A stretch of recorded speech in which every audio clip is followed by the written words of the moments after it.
इस शरीर को छोड़कर हम लोग 83,99,999 बार जन्म लिए। इस शरीर को छोड़कर 83,99,999 बार मरे। इतने बार जन्म लेने और मरने के बाद ये 84वां लाख मानव तन हमें मिलता है। और इसको पाकर हम लोग क्या करते हैं, यही विचार करते भैया बस जैसे तैसे इस संसार में आए हैं, बस यहाँ से अब मर के जाना है, मरना है। भगवान कहते हैं ये शरीर मरने के लिए नहीं मिला, मानव तन केवल मरने के लिए नहीं मिला। मरने के लिए तो पशु पक्षी कीड़े मकोड़े ये 83,99,999 योनि थे। इन योनियों में केवल जन्म लेना और मरना, और कोई कर्म नहीं था। लेकिन यहाँ मरने के लिए हम नहीं आए हैं। तो बोले मृत्यु और मुक्ति दो शब्द हैं। मृत्यु तो हमारी कई बार हो गई, कई बार हम मरे और जन्म लिए, लेकिन ये शरीर जो हमें प्राप्त हुआ है परमात्मा की कृपा से, ये सुंदर मानव तन जो हमें मिला है, ये मरने के लिए नहीं।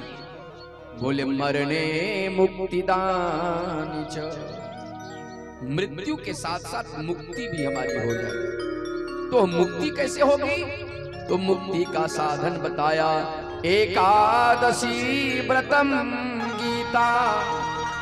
एकादशी का व्रत, अगर अपने जीवन में हम कभी एकादशी का व्रत कर लिए तो मानो इस संसार में आके हम मरे नहीं,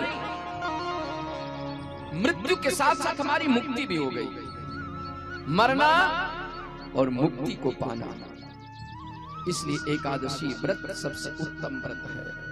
कहा भी है, बोले बसना भला बनारस की, मरना गंगा तीर, व्रत भला एकादशी, पाप न रहत शरीर।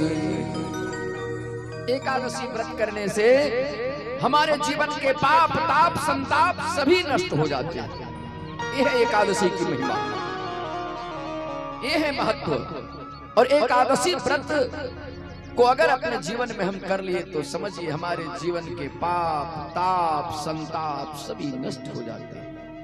एकादशी व्रत साधारण व्रत नहीं है।